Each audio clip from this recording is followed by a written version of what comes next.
네, 그럼 맞아. 사업소득부터 한번 진행해 보도록 하겠습니다. 우리 그 소득 개인 같은 경우에 총 몇 가지가 있었다고 그랬죠? 8가지가 있었다고 그랬죠? 한번 리마인드 해볼까요? 이자, 배당, 사업, 근로, 기타, 연금, 퇴직, 양도 이렇게 총 8가지가 있다 그랬죠. 그래서 오늘은 그 중에서 세 번째인 사업소득에 대해서 한번 배워볼 거예요. 사업소득이라면 우리가 일반적으로 하는 그 개인이 하는 사업에 의해서 발생하는 소득을 말하고요. 우리가 일반적으로 회사에 다니면서 받는 소득은 이 뒤에 배울 텐데 근로소득이라고 해서 이와는 별도로 구분하고 있습니다. 제일 먼저 뭐가 다를까요? 종속성이겠죠. 어떤 고용주로부터 월급을 받는다면 그것은 이제 근로소득이 될 거고, 내가 어디에 고용되지 않고 외부로부터 벌어들이는 소득, 이 사업소득이 되겠죠. 그게 가장 큰 구분이 이루고요. 먼저 범위를 보게 되면 교환을 보듯이 개인이 사업을 함에 따라 발생하는 소득입니다. 우리 잠깐 처음 말씀드렸는데 소득세법이 열고주의라고 그랬죠. 법인세법 같은 경우에는 포괄주의라고 해서 법인의 자산을 발생시킨 총 그 요소를 과세를 하는 반면에 소득세법 같은 경우에는 열거주의라고 해서 법령에서 나열한 소득만 과세를 합니다. 그래서 밑에 범위에 보면 여러 가지 사업의 범위가 있어요. 여기에 보게 되면 이제 농업부터 시작해가지고 쭉 나와 있는데, 여기에서 열거되어 있는 것만 과세를 하고 나머지 부분 같은 경우에는 과세를 할지 말지 판단이 필요합니다.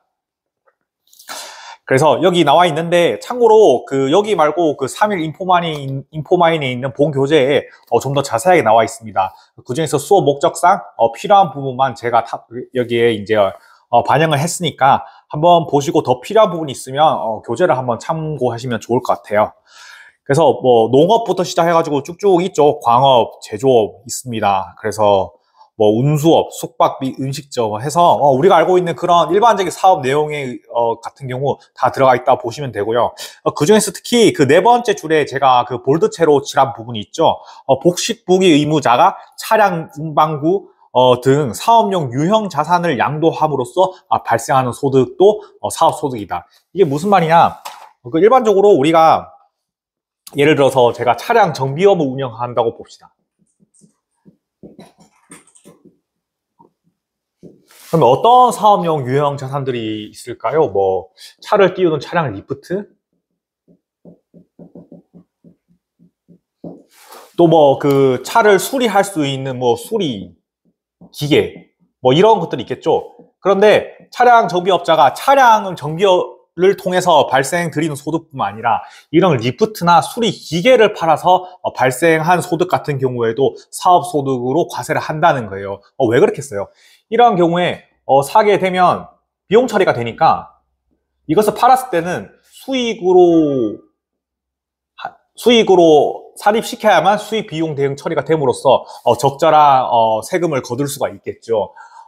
비록 바로 비용 처리가 안 된다 하더라도 이후에 감가상각을 한다든지 그런 경우로 비용 처리를 받는데, 그렇기 때문에 이것을 판매하는 경우에도 수익을 구성을 해야 좀 더 타당하다고 볼 수 있겠죠. 그래서 이러한 경우에도 양도하는 경우 사업소득 금액으로 산입을 한다. 단 양도소득 과세 대상을 제외하고 있어요. 뭐 우리가 부동산을 판다거나 이러한 경우에 일정 요건에 해당되면 그것은 양도소득세로 과세를 하고 있기 때문에 그런 양도소득세로 과세를 하고 있는 부분에 대해서는 사업소득 과세에서 제외를 한다.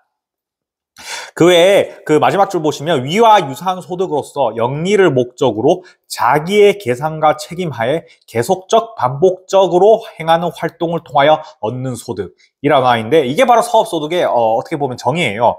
영리를 목적으로 자기의 계산과 책임하에 남들에게 종속되지 않고, 그리고 이를 계속적 반복적으로 하면 그것이 사업이 되겠죠.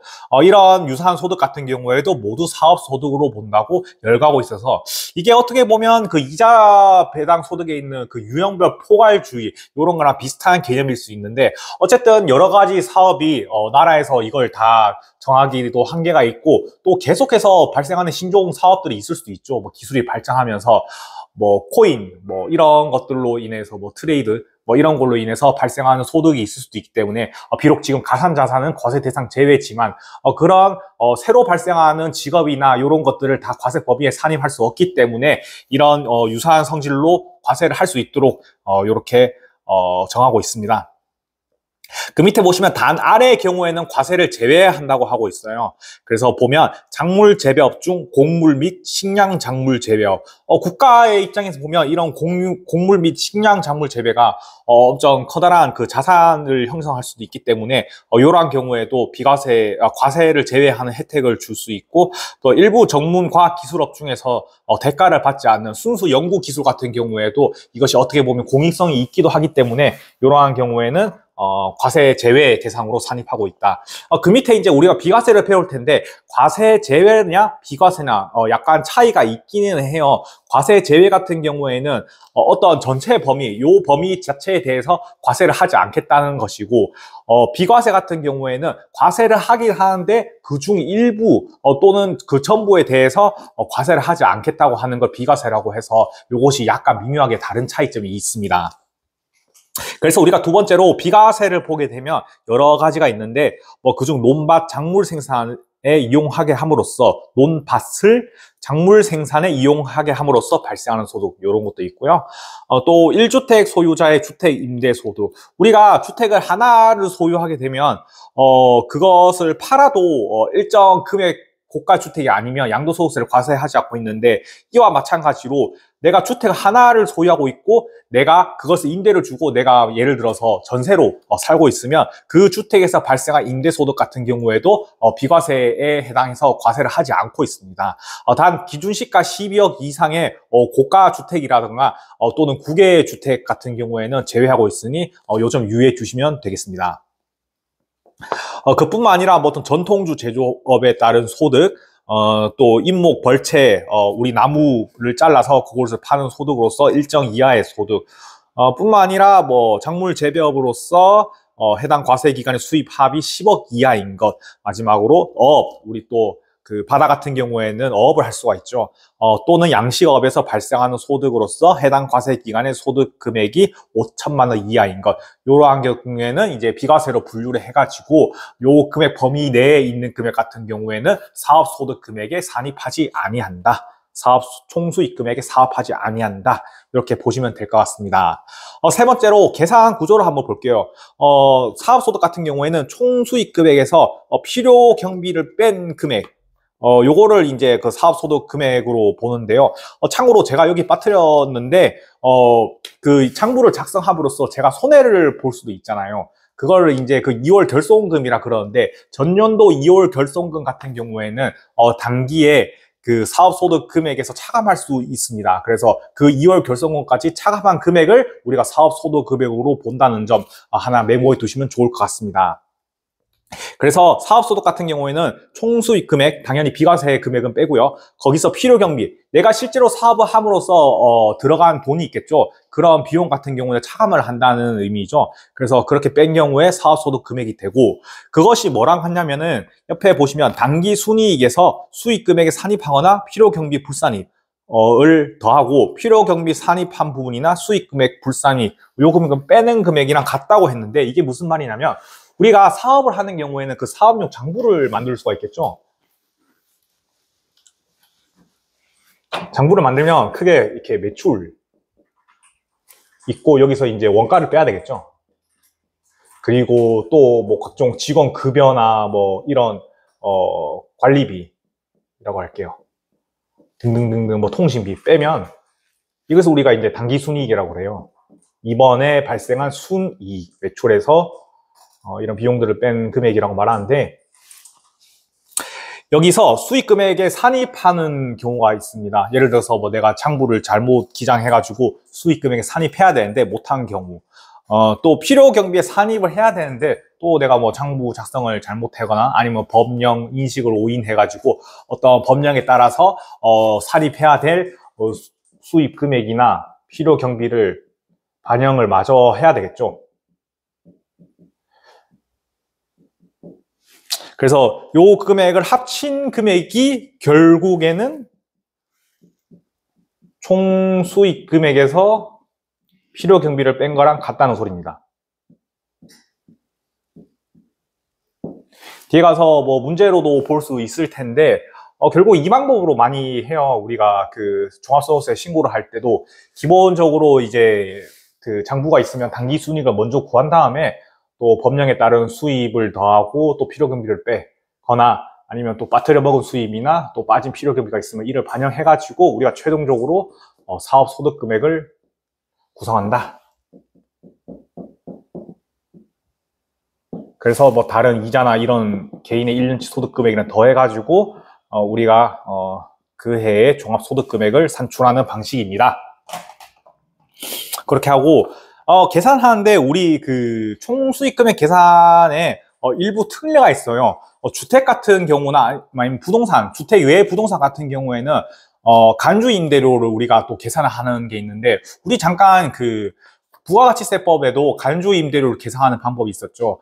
그와 좀 유사한 금액인데 부동산과 부동산 외인 경우에 이를 구분해서 간주 임대료 같은 경우 이 구조가 아니라 다른 법령 산식에 의한 구조로 계산을 한다. 교환을 한번 보면 주택 외 상가 같은 경우가 되겠죠. 그러한 경우에 부동산 권리를 대여해서 요 보증금을 받은 경우에 추계시, 기장시 이렇게 있는데 이제 뭐가 다르냐면 우리가 장부를 기장하면 기장시라고 하고 장부를 기장하지 않고 또 소득 금액을 계산하게 되는 경우가 있어요. 그런 경우에 우리는 추산하여 계산을 했다 그래서 추계라고 하는데 먼저 장부를 작성 안 했다. 그럼 추계가 되겠죠. 추계시에 어떻게 간주임대료, 소득세법상 간주임대료를 계산할 거냐. 보증금 등 적수 곱하기 정기예금 이자율. 우리 부가가치세와 똑같이 정기예금 이자율은 현재 3.1%입니다. 아마 문제에는 이것이 나와 있을 거고요.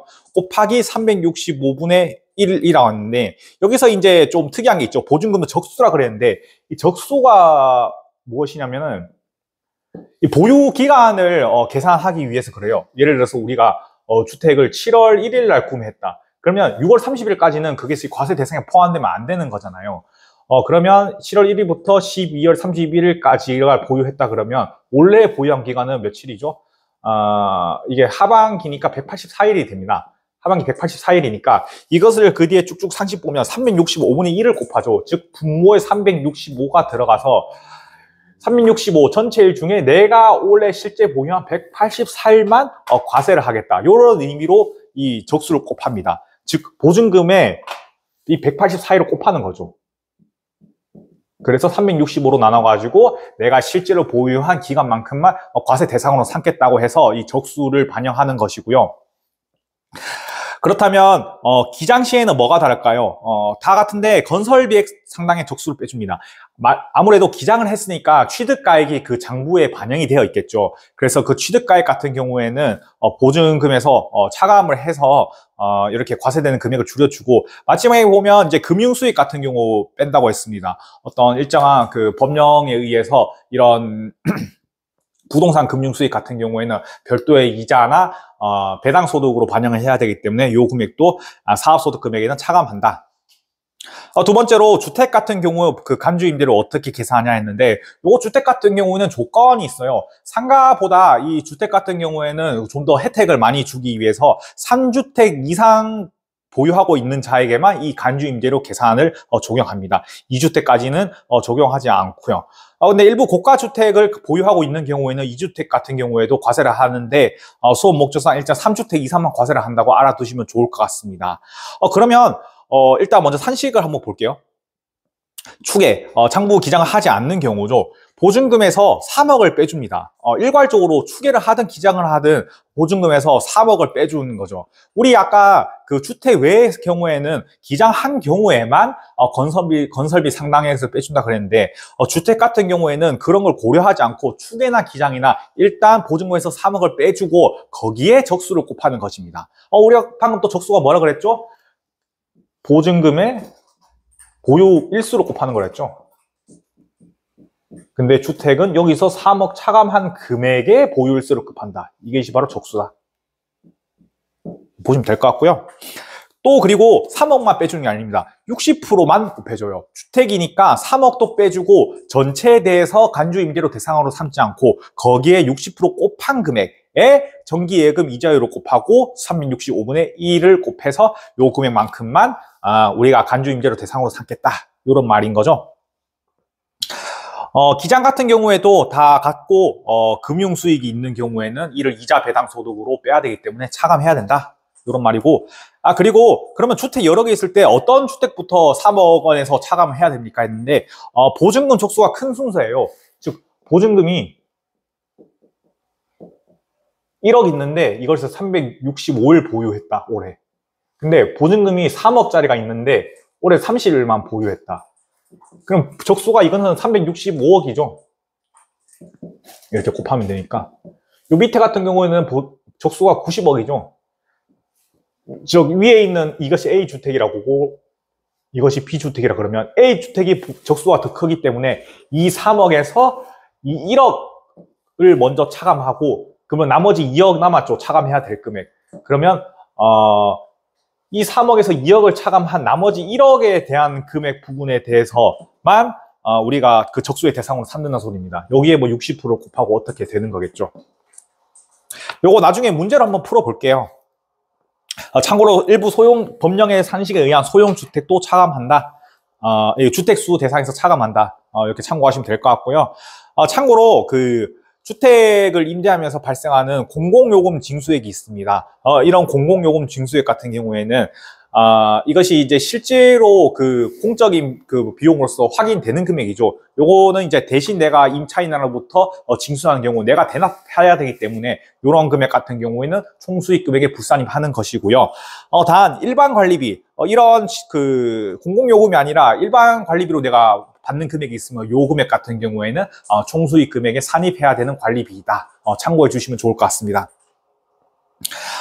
다섯 번째로 소득세법상 사업소득금액과 법인세법상 각 사업 연도, 오타네요. 연도가 아니고 연도예요. 각 사업 연도 소득의 차이에 대해서 한번 볼 건데, 우리가 법인세법을 아직 배우지는 않았는데, 잠깐 이게 차이를 살펴보게 되면, 대표자 인건비 같은 경우에 법인세법은 그것이 이제 송금산입, 송금이라는 것은 우리가 이제 비용이라고 보면 되는데, 법인은 우리가 수익 금액, 이거를 법인세법에서는 입금이라 그래요. 그리고 필요경비, 우리 소득세법에서는 비용을 필요경비라 그러죠. 그래서 법인세법들은 송금이라 그럽니다. 송금, 입금. 그래서 대표자 인건비 같은 경우에는 법인 같은 경우에는 나 대표와는 다른 별도의 인격체이죠. 그렇기 때문에 그 별도의 인격체부터 받는 법인의 대표의 급여 같은 경우에는 법인 내에 있는 대표도 하나의 직원일 뿐이에요. 그 직원이 받는 거니까 당연히 송금산입, 비용 처리가 돼야 되는 금액이고요. 반대로 소득세법 같은 경우에는 그 대표자 인건비, 그 돈 자체가 즉 내 돈이죠. 내 사업체가 나이기 때문에 거기서 받는 대표자 인건비 같은 경우에는 내 돈을 단지 빼쓰는 거라서 별도의 필요 경비에 산입이 되지 않습니다. 단 그 대표자 이름으로 나가는 건강보험료랑 노인장기요양보험료 요거 같은 경우에는 일종의 공적인 성격이 있기 때문에 이런 비용 같은 경우에는 경비로 산입이 된다. 두 번째로 출자자의 인출금이에요. 법인세법 같은 경우에는 출자자가 어떤 돈을 가져가면 그것이 이제 가지급금 인정이자라 그래서 법인에게 돈을 빌려가면 거기에 대한 이자 성격의 그 금액을 법인이 내야 되는 것이고요. 반대로 소득세법 같은 경우에는 아까 계속 말씀드렸듯이 내 돈을 내가 빼가는 거예요. 그렇기 때문에 내가 내 돈을 빼간다 그래서 별도의 제재가 없습니다. 그래서 그 부분에 대한 페널티가 없기 때문에 별도의 수익 금액에 산입되는 것은 없다. 세 번째로 재고 자산의 자가 소비입니다. 사업을 하게 되면 재고가 있겠죠. 그것을 내가 자가 소비했어요. 대표가 자가 소비했다. 또는 뭐 직원이 자가 소비했다. 이런 경우에 이제 법인세법 같은 경우에는 그것을 이제 부당행위 계산 부인이라 그래서 시가로 과세를 하게 됩니다. 시가로 그 물건을 팔았다 해서 수익 금액에 산입해야 되는데 소득세법 같은 경우에도 이와 마찬가지로 총수익 금액에 산입해야 됩니다. 당연하죠. 이미 내가 그걸 재고를 샀을 거나 만들었을 때 그 경비가 비용으로 산입됐기 때문에 그것을 자가 소비하는 경우에도 그것이 수익에 반영돼서 우리가 조금 더 어려운 말로 수익 비용 대응 원칙이라고 하는데 그런 수익 비용 대응이 돼야만 적절한 소득 금액을 산정할 수 있어서 이런 재고 자산을 자가 소비하는 경우에는 법인은 분양의 계산 부인을 적용해서 법인의 입금으로 산입하고 소득세법 같은 경우에는 개인의 총수익 금액에 산입을 한다. 네 번째로 이자 수익이나 배당 수익입니다. 법인세는 포괄주의를 취하고 있기 때문에 이런 이자나 배당으로 법인의 자산이 늘어나면 각 사업연도 소득에 포함해야 되는데 우리 소득세법 같은 경우에는 별도로 이자 배당 소득을 분류하고 있죠. 거기에 포함되기 때문에 사업소득에는 우리가 포함되지 않습니다. 그렇기 때문에 사업소득에는 제외를 한다.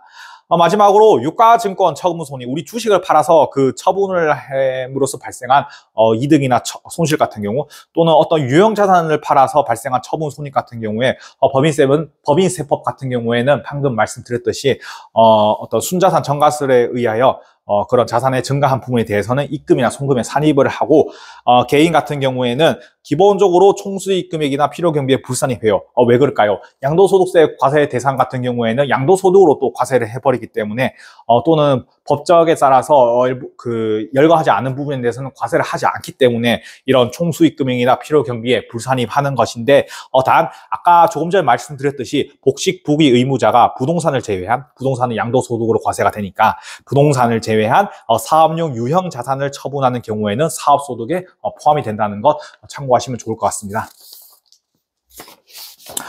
우리 여기까지 그 사업소득에 배웠고요.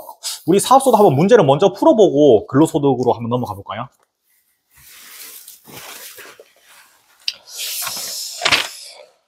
(382페이지) 문제 1번 한번 보겠습니다. 다음 중 사업소득에 관한 설명으로 옳은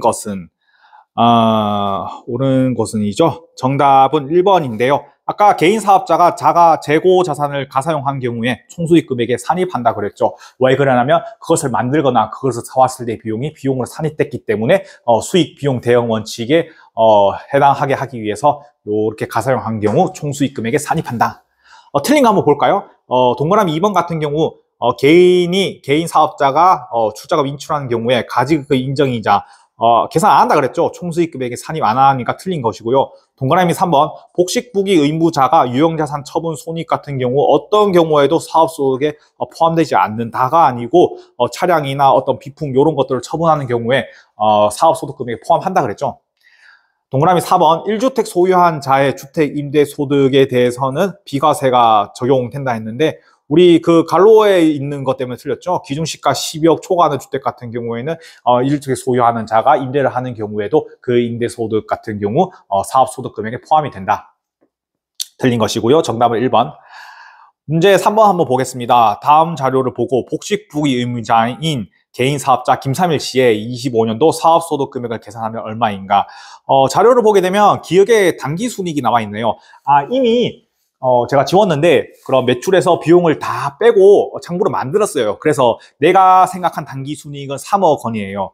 근데 잘 보니까 아래의 금액이 포함되어 있대요. 한번 볼까요? 본인에 대한 급여. 이게 포함되어 있으면 안 되는 것이죠. 본인에 대한 급여, 이것이 비용 처리가 됐기 때문에 본인에 대한 급여는 비용 처리가 되면 안 되는 것이죠. 그렇기 때문에 이미 비용 처리된 5천만 원을 3억 원에서 다시 더해줘야 되는 거죠. 취소시켜 주는 거죠. 이 5천만 원을. 그 밑에 보면 본인에 대한 국민건강보험료 및 노인장기요양보험료 300만 원. 이것이 비용 처리가 되어 있다네요. 적절히 잘 했죠. 요거 이제 공익적 성격이 있기 때문에 요거 같은 경우에 비용 처리 해주는 것이 맞고요. 세 번째로 인사팀장으로 근무하는 자녀에 대한 급여 3천만 원 있는데 요것도 잘 했죠. 자녀에 대한 급여인데 실제로 그 회사에 근무를 하고 급여를 주는 것이면 인정이 됩니다. 그렇기 때문에 잘 한 것이니까 놔두면 되고요. 네 번째로 정기예금으로 발생한 이자 수익. 우리 이자 수익 같은 경우는 어떻게 합니까? 그 이자 소득으로 과세를 하는 것이죠. 그러니까 사업소득에서 발생한 장부금액은 반영하면 안 되죠. 수익이니까 여기에 플러스 금액으로 반영했을 거 아닙니까? 그러면 이것을 취소하려면 빼야 되는 것이죠. 500만 원 빼는 게 맞고요. 유가증권 처분이익. 우리 이거 그 사업소득 금액으로 과세를 하지 않는 것이라고 조금 전에 말씀드렸죠. 이익 플러스로 아마 계산할 거니까 취소로 하려면 마이너스 1,000만 원. 그리고 세은가, 공과금, 벌금. 이거 설명 안 드렸는데 우리 벌금 같은 경우에도 비용 처리를 하면 안 돼요. 벌금은 비용 처리하면 이런 어떤 그런 페널티에 대한 제재가 약해지는 것이기 때문에 벌금 같은 경우는 비용 처리를 하면 안 되는 것이고요. 요걸 200만 원 비용 처리했다면 취소해줘야 되겠죠. 벌금은 이제 당기순이익 여기서 빠져 쓴 금액이었으니까 다시 플러스 해줘야 된다. 그리고 2월 결손금, 우리 아까 2월 결손금 같은 경우에도 반영을 해서 사업소득 금액에 계산한다 그랬죠. 이런 2월 결손금 같은 경우에도 반영을 해주면 되겠죠. 참고로 2월 결손금은 당기순이익에서 그 다음 빠진 항목이에요. 그래서 당기순이익에는 반영이 안 되었기 때문에 요것은 이제 추가로 반영해줘야 된다. 7천만 원. 반영을 하게 되면 이게 최종적으로 2.67억이 됩니다. 정답은 3번이 되겠네요. 문제 5번. 다음 중 소득세법상 부동산 임대소득에 관한 설명으로 옳지 않은 것은 정답은 3번인데요. 이런 전기, 수도료 등 공공요금으로 수령하는 금액은 원칙적으로 촌수익 금액에 산입하지 않는 거죠. 내가 대신 임차임대로 돈 받아서 내는 공공요금이기 때문에 이런 금액은 총수익 금액에 산입하지 않고 참고로 일반 관리비는 총수익 금액에 산입한다. 헷갈리면 안 되고 틀린 지문은 3번입니다. 그리고 아까 그 관주임대로 그 주택에 대한 관주임대로 계산한다 그랬죠. 이 문제 요건 짝수 문제인데 우리가 배운 김에 요거 한번 같이 풀어보도록 할게요. 소형 3주택을 문제 요건 3주택을 보유한 김삼일 씨가 주택 2개를 다음과 같이 임대한 경우 추계 결정 시 간주 임대료를 계산하면 3주택 보유하고 있으니까 간주 임대료 계산 대상 맞죠? 소형 주택 없다 그랬죠. 그러니까 A주택, B주택 요거 2개 임대한 거에 대해서 간주 임대료를 계산해야 되겠네요. 먼저 보게 되면 우리 그 임대보증금이 있는데 2개 중에서 이제 어떤 걸부터 3억을 빼야 된다 그랬죠. 적수가 큰 것부터 3억을 빼야 된다 그랬죠. 임대보증금 적수로 보게 되면 다 계산이 되어 있네요. A주택이 730억, B주택이 438억이니까 우리 A주택부터 3억에서 빼면 될 것 같습니다. 그러면 3억에서 A주택 2억짜리죠. 2억. 2억이니까 2억은 이미 3억 범위 포함되어 있으니까 과세를 안 하는 것이죠. 그러면 나머지 1억만 남는 것이죠. 그러면 그거를 이제 B주택에서 빼주는 겁니다. B주택이 임대보증금이 얼마인가요? 3억이죠. 그럼 우리가 3억에서 2억은 A주택 썼으니까 1억만 빼줄 수 있는 것이죠. 여기에 우리가 적수니까 임대일수가 며칠입니까? 146일이죠. 곱하기 정기예금 이자율 3.1% 그리고 잠깐 배터를 먹었는데 여기서 이제 주택이니까 다 과세하는 건 60%만 과세한다 그랬죠. 다시 적어볼까요?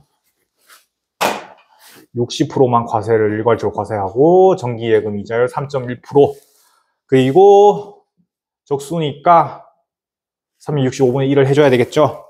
이렇게 하면 정답은 148만 8천원이 되겠습니다. 그래서 정답은 2번이고 따로 금융수익이나 이런 게 안 나와 있으니까 더 차감할 금액은 없네요. 문제 7번. 다음 중 소득세법상 사업소득금액과 법인세법상 각 사업연도 소득금액의 차이점에 대한 설명으로 옳지 않은 것은 정답은 3번인데요. 대표자에 관한 국민건강보험료와 노인장기요양보험료는 법인세법상 송문에 인정되나 개인 사업자의 경우 필요 경비에 산입되지 아니한다고 아니고 되는 것이죠. 요거 공공 성격이 있기 때문에 된다 그랬죠. 정답은 3번입니다. 네, 그럼 이어서 근로소득에 대해서 한번 볼게요.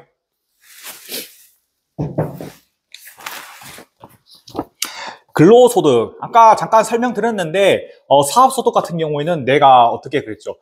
자기의 책임과 계산하에 계속적 반복적으로 연기를 목적으로 뭐 이런 게 있었는데 근로 같은 경우에는 종속입니다. 종속. 자기의 계산과 책임이 아니고 내가 잘못하면 그것은 우리 사장이 책임지는 거예요. 그렇기 때문에 종속적 지위에서 내가 근로를 함으로써 받는 것 이것을 우리가 근로소득이라 그러고 일반적인 우리가 월급, 직장에서 받는 월급, 봉급 이런 것이 되겠죠.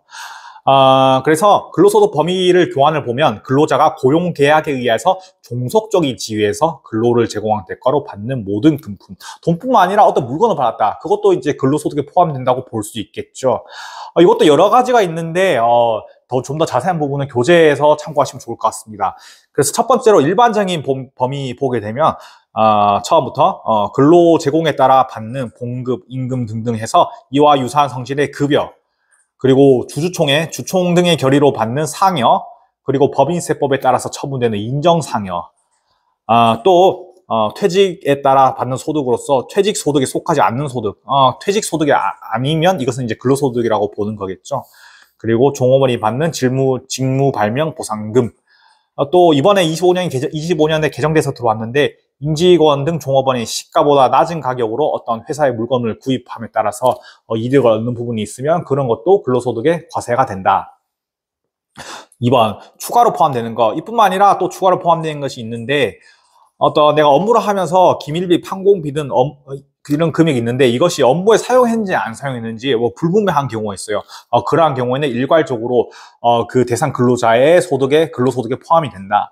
두 번째로 공로금이나 위로금, 학자금 이런 것들을 다 포함이 되고요. 가족수당, 주택수당, 통근수당 등 이와 유사한 성질의 급여 다 포함됩니다. 그리고 회사로부터 어떤 여비를 받았다. 이것도 근로소득에 포함이 되고요. 사택을 제공받으로써 내가 어떤 이익이 생길 수도 있겠죠.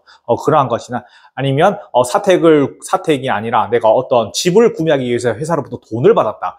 그런 주택이나 임차 지원금에 대해서 받은 금액 같은 경우에 그러한 이익도 다 근로소득에 포함이 된다. 이뿐만 아니라 임원의 퇴직소득으로서 법정 산식에 의한 퇴직급여 한도 초과액 같은 경우에도 근로소득에 포함이 되고요. 이뿐만 아니라 공무원에게 지급되는 일정한 금연 같은 경우에도 근로소득에 포함이 됩니다. 세 번째로 근로소득에 포함되지 아니하는 것, 근로소득으로 보지 않은 것이 있는데 근로자가 지급받는 교육훈련비, 회사에서 지급받는 교육훈련비로서 일정 요건을 충족하면 이것은 비과세가 되고요. 두 번째로 종업원이 출퇴근을 위해 받는 차량의 운임, 그쵸. 출퇴근을 위해서 차량을 받았는데 회사차죠. 그 회사차의 운임 같은 경우에도 근로소득에 포함되지 아니하는 것이고요. 세 번째로 회사가 좀 크면 그 회사 안에 어떤 그런 복지의 수단으로 사내 근로복지기금이라는 어떤 기금 운영을 만드는 경우가 있어요. 그런 기금으로부터 근로자나 장년화가 받는 장학금 같은 경우나 아니면 또는 무주택 근로자가 이런 기금으로부터 받는 주택보조금 같은 경우에도 근로소득으로 과세하지 아니한다. 그뿐만 아니라 경조금 중 사회통념상 타당하다고 인정되는 금액, 요거까지 과세하면 너무 정이 없겠죠. 그래서 이러한 사회통념상 타당하다고 인정되는 범위 내의 금액 같은 경우에도 과세를 하지 않고요. 그렇습니다. 그리고 퇴직급여로서 일정 적립, 회사에 쌓아두는 금원이 있을 수 있는데 이러한 경우에도 근로소득에는 포함하지 아니한다. 두 번째로 비과세입니다. 어떤 게 과세가 안 되냐. 첫 번째로 이건 선생님 테마별로 좀 볼 건데요. 첫 번째 테마 실비 변상적인 급여입니다. 첫 번째로 종업원 소유 회사 차량이 아니에요. 이거는 자기 차량을 이용하고 실제 거기에 대한 비용을 지급받지 않아요.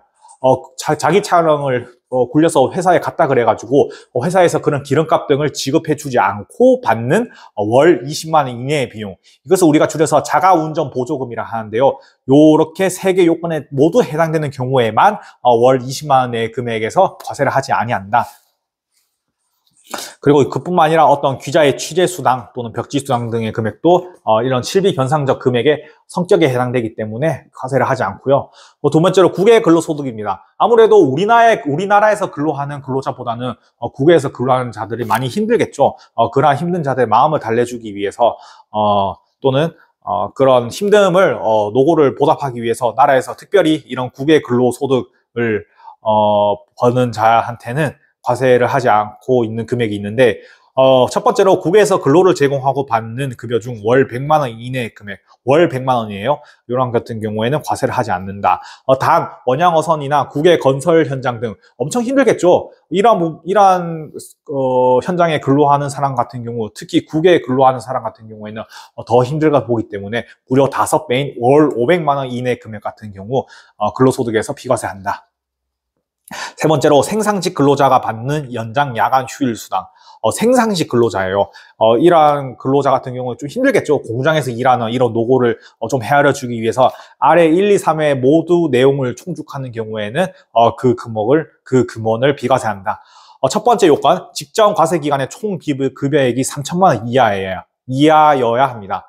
두 번째로 월 정액 급여가 월 210만 원 이하여야 되는데 월 정액 금액 같은 경우에는 상여 같은 이런 부정기적인 급여 같은 금액은 차감하고요. 그리고 그 비과세로 이렇게 받는 금액이 있겠죠. 이런 금액도 다 차감하고 순수한 내 월 정액 급여를 말하는 겁니다. 그것이 월 210만 원 이하여야 되고, 세 번째로 그렇게 받는 연장 야간 휴일 수당이 연간 240만 원 이내여야 됩니다. 요 세 가지 요건을 모두 충족하는 경우에는 생산직 근로자가 받는 요 수당에 대해서 비과세 적용을 한다 라는 것이고요. 네 번째로 식사대입니다. 근로자가 회사에서 음식물을 제공받지 않아요. 그러한 경우에는 월 20만 원 이내의 금액에 대해서 식사대를 과세하지 않고 있습니다.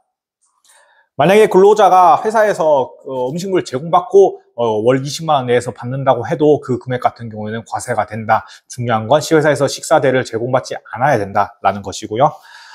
다섯 번째로 여러 가지가 있습니다. 하나하나 한번 볼게요.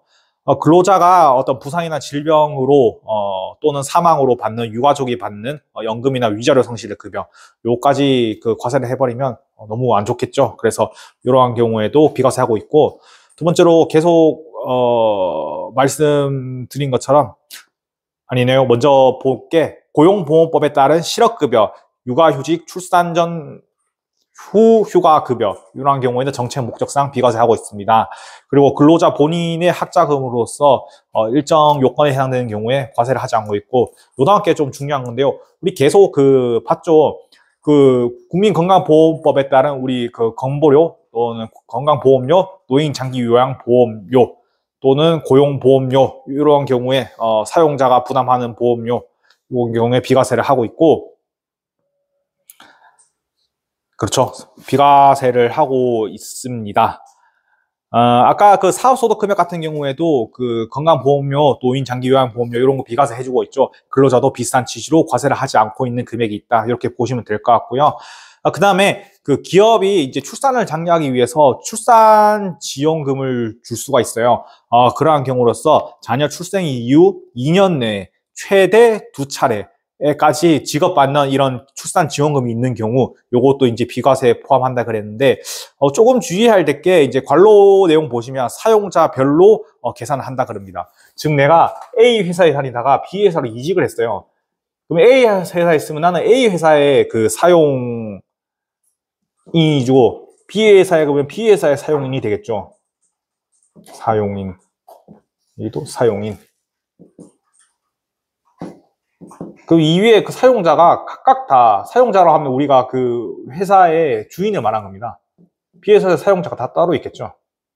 지금 내가 이직을 한다고 그래서 사용자별로 각각 따로 계산합니다. 여기서 받거나 여기서 받거나 그것을 별개로 본다 그랬죠. 합산하지 않아요.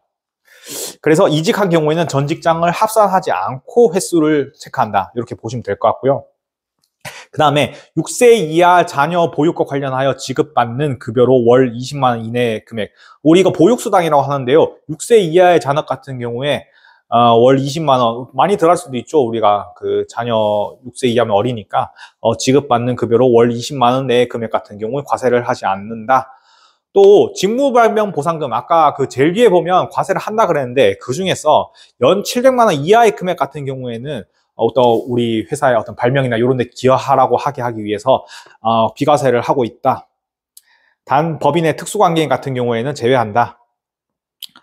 그 다음에 비출자 임원, 소액 주주 임원, 종업원이 사택을 제공받음으로써 얻는 이익.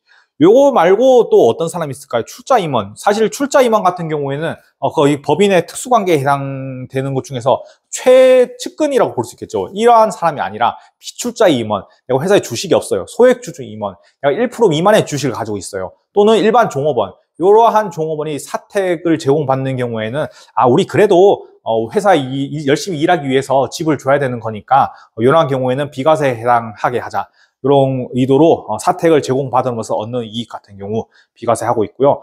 그 다음에 중소기업 종업원이 주택 구입 자금을 저리 또는 무상. 이건 돈이에요. 사택을 제공받는 게 아니고 내가 어떤 집을 사거나 전세금을 위해서 돈을 받는 경우예요. 돈을 받는 경우에도 우리가 비과세하고 있는데, 돈 같은 경우에는 이것을 어떻게 지금 장난칠 소지가 있으니까 되게 범위를 작게 하고 있어요. 첫 번째 중소기업에서 받는 금액이 되고, 요거는 아까 그 비출자 임원이나 소액 주주는 안 되고 종업원만 됩니다. 종업원만. 중소기업 종업원이 저리 또는 무상으로 돈을 받는 것, 주택 구입을 위해서 이러한 경우에는 또 그 이익이 비과세된다. 그리고 임직원 할인 금액으로 제공받는 재화 용역으로서 시가의 20%와 연 240만 원 중 큰 금액도 우리가 비과세 되는데, 즉 여기에 잘 보면 시가 20%까지는 우리가 혜택을 주고, 그것이 혹시 금액이 작더라도 240만 원 이하의 이익 같은 경우에는 그래도 회사에서 좀 싸게 주는 거니까 그걸 이제 인정을 하자, 이런 금액으로서 이제 240만 원 이하의 이익이 나는 경우에는 그래도 그거는 과세하지 않는 범위에 포함합니다. 그래서 요거 맥스 시가의 20%와 연 240만 원의 금액, 요 큰 금액은 우리가 비과세 금액에 넣는다. 요게 25년부터 들어온 거예요. 이전에는 없었다가 요게 이제 25년 올해부터 새로 들어온 거니까 한번 체크해 두시면 좋을 것 같고요. 이뿐만 아니라 어떤 벤처기업 임직원이 일정한 금액 내에 주식 매수 선택권을 행사하는 경우에 또 비과세한다, 이런 것이 있고요. 세 번째로 근로소득금의 계산 구조 같은 경우에는 총급여에서 근로소득 공제를 뺍니다. 여기서 좀 체크해야 될 게, 근로소득 공제가 우리 그 사업소득에 대응하면 필요 경비가 되겠죠. 근데 근로를 제공했다 그래서 그것을 어떻게 산술적으로 정확히 계산할 수가 있을까요? 나의 노동력을 얼마다, 나의 노동력이 얼마다. 사실 이거는 다 그 사람마다 주관적으로 다르고 이것을 어떻게 일괄적으로 객관적으로 평가하기 힘들기 때문에 법령에 따른 계산 공제 방식에 의해서 우리가 그 공제액을 빼주고 있는데요. 여기가 계자가 대충 하자는 그런 계자예요. 이게 한문인데 대충 계산하자, 이런 의미로 법령에 따라서 일괄적으로 대충 계산해서 우리가 그 금액을 근로소득 공제액으로 보겠다, 이런 내용입니다. 그래서 일반 근로자 같은 경우에는 법 산식에 따라서 근로소득 공제액을 총급여에서 차감한 금액, 아까 위에 산식인 거죠. 그렇게 구하면 되고요. 단 공제액 한도는 2천만 원입니다. 공제액 2천만 원 넘어가면 더 이상 근로소득 금액에는 공제가 안 됩니다. 그리고 두 번째가 우리 일반 근로자뿐만 아니라 일용 근로자가 있죠. 어떤 건설 현장에서 일하는 일당으로 받아가는 근로자 같은 경우에는 그 급여액에서 15만 원을 차감한 금액을 근로소득 금액으로 보고 과세를 합니다. 그래서 네 번째 과세 방법을 보면 방금 말한 근로소득자 같은 경우에는 그렇게 매월 지급액에서 소득세를 일정 금액 떼요. 그래서 그렇게 원천 징수하고 다음에 2월에 그 금액을 다 합쳐봅니다. 내 총소득, 1년 총소득을 다 합쳐보고 내 1년치 뗀 금액을 다 합쳐봐가지고 한 번 더 정산을 해서 내가 덜 뗐다 그러면 더 떼면 되고요. 내가 더 많이 뗐다 그러면 다시 환급을 받는 구조겠죠. 일용직 근로자 같은 경우에는 아까 15만 원 뺀 금액이 있었죠. 자기 일당에서. 그 금액에서 일정 퍼센트를 빼서 일정 퍼센트를 곱해서 그 금액을 원천 징수를 하면 더 이상 끝이에요. 더 이상 뭐 연말정산을 하지도 않고 뭐 이후에 뭐 어떤 세법적 절차가 없어요. 그래서 우리는 완납점 원천 징수로서 일용 근로자의 세금 같은 경우에는 일정 금액을 땜으로써 원천 징수로 납세 의무가 종결된다. 다섯 번째, 수입 시기입니다. 근로소득의 수입 시기 같은 경우에는 일반적 급여 같은 경우에는 근로를 제공한 날이에요. 돈을 받는 날이 아닙니다. 근로를 제공한 날이고, 잉여금 처분에 의한 상여, 법인이 잉여금이 발생했어요. 작년도에 어떤 일을 열심히 해가지고 그 잉여금을 처분하면서 어떤 그 아래에 있는 근로자가 상여를 받았다. 그러면 그 법인의 잉여금 처분 결의일. 세 번째로 법인세법에 따라서 상여 처분이 됐다. 그러한 경우에는 근로를 제공한 날이 속하는 그 사업연도의 수입 시기로 본다. 두 번째로 예외를 잠깐 살펴보면 만약에 근로를 그 급여를 지급하지 않는 경우가 있어요. 회사가 어떤 그 급여에 대한 비용 처리를 하기 위해서 신고는 했는데 실제로 급여를 지급하지 않는 경우가 있을 수도 있겠죠. 그러한 경우에 그 해에서 1월에서 11월 달 급여를 만약에 12월 말까지 미지급한 경우 그러면 12월 31일이라 일괄 지급한 걸로 보고 거기에 대한 납세 의무를 수행해야 되는 것이고요. 만약에 12월 달 급여를 다음해 2월까지 안 줬다. 그러면 우리 연말정산을 해야 되기 때문에 다음해 2월에 일괄적으로 지급한 걸로 의제합니다. 우리 관련 예제 한번 풀어볼게요.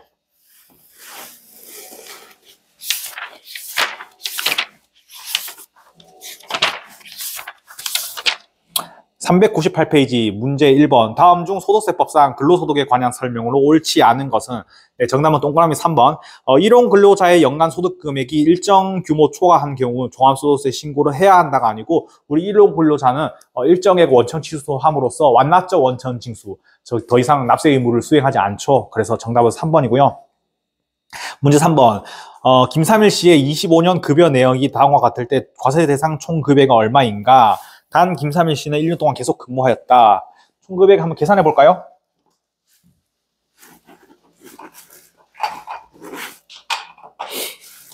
월 급여액 200만 원. 우리 1년 쭉 근무했으니까 12달 곱하면 되겠네요. 200 곱하기 12 하면 2,400만 원. 그리고 상여 월 급여액의 400%겠네요. 월 급여액이 200만 원이니까 400% 하면 800만 원. 3번 연월차 수당. 우리 연월차 수당 따로 뭐 비과세 그런 규정이 없었죠. 200만 원 더 해야 되고요. 자녀 학자금 우리 더 하는 거죠. 500만 원, 50만 원 더 하면 되고, 우리 직물 발명 보상금 800만 원에서 우리 그 700만 원 뺀댔죠. 발명 열심히 하기 위해서. 100만 원만 과세를 하면 되는 것이죠. 그리고 식사대. 근데 식사 또는 기타 음식물을 제공받지 않았어요. 제공받지 않았네요. 월 20만 원 곱하기 12달에서 240만 원, 요거는 과세를 하지 않습니다. 그리고 차량 유지비. 우리 차량 유지비 같은 경우 일정한 요건이 있었죠. 아마 자기 차를 이용했다고 가정했나 봐요. 그런 경우에 월 20만 원까지는 과세를 하지 않으니까 월 5만 원에 곱하기 12달만 과세하면 되는 거죠. 60만 원만 과세하면 되겠네요. 그리고 상여 처분했죠. 그럼 요것도 포함해야죠. 이렇게 다 더하면 우리가 3,710만 원 되겠습니다. 정답은 3번이고요. 문제 5번. 다음 자료에 의해서 김삼일 씨와 한용산 씨가 본인이 소비하는 것을 목적으로 회사에서 할인 구매했네요. 이러한 경우 과세되는 근로소득 금액은 얼마인가? 그래서 밑에 뭐 조건이 있죠. 이런 조건이 충족돼야만 이것이 이제 비과세 되는 것이고요. 한번 계산해 볼게요. 김삼일 씨는 한국자동차의 재무팀에 근무하고 있는데 25년에 판매 가격 4천만 원인 자동차를 25% 할인하여 3천만 원에 구입하여 1천만 원 이익을 얻었다. 그럼 우리 어떻게 됐습니까? 판매 가격이 20%까지는 우리가 비과세를 해주는 것이죠. 근데 우리가 그 연간 240만 원까지만 해준다 그랬죠. 240만 원이 아니고 240만 원보다 안 되는 경우에는 240만 원까지 과세를 하지 않는다 그랬죠. 그래서 큰 금액이니까 800만 원까지 비과세를 해주는 겁니다. 그러면 김삼일 씨는 800만 원이 비과세 되는 금액이고요. 네, 1000만 원의 이익을 얻었으니까 800만 원에 비과세 되면 김삼일 씨의 근로소득은 얼마입니까? 이걸로 얻는 200만 원만 근로소득 과세가 된다.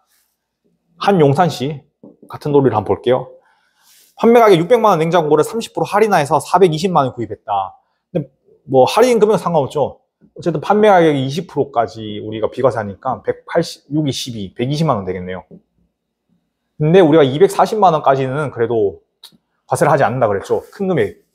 240만 원 과세를 안 하니까 우리 이익 본 금액 180인데 240을 빼면 음수가 되겠죠. 즉 빵원. 더 이상 과세되는 금액은 없습니다. 그래서 정답은 1번이 되겠네요. 문제 7번. 다음 자료에 의해서 거주자 김수정 씨의 25년도 근로소득 금액을 계산하면 얼마인가? 계산 볼까요? 계산해 볼까요? 월 급여 200만 원. 1년 동안 계속 근무했다 했네요. 2,400만 원 과세되고, 상여 월급의 500%, 200만 원에 500% 하니까 1,000만 원 과세 되겠네요. 6세 이하의 자녀 보유 수당 이하. 우리 20만 원, 월 20만 원까지는 비과세를 했죠. 그러면 5만 원만 과세되고 곱하기 12달 하면 60만 원이 과세되겠네요. 그리고 중식 때 식사 제공 안 받았죠. 그러면 과세되는 금액이 없고요. 연 월차 수당 우리 과세되죠. 이렇게 합하면 우리가 얼마입니까? 3,560만 원 나오는데 근로소득 금액 구하려 했으니까 여기서 근로소득 공제 빼야 되겠죠. 보면 1,500만 원 초과 4,500만 원 이하 연급여액 되겠죠. 그 산식을 빼게 되면 즉 750만 원 더하기 1,500만 원 초과액 3,560만 원에서 1,500만 원 초과한 금액의 15%가 공제액인데 이거 공제액이 1,059만 원이에요. 3,560만 원에서 1,059만 원 빼면 여기서 이거 빼는 거겠죠. 그러면 우리의 김수정 씨의 근로소득 금액을 2,501만 원 되겠네요. 정답은 2번입니다. 네, 여기까지 보고 우리 다음 시간부터 연금소득 및 기타소득 한번 보도록 하겠습니다. 수고하셨습니다.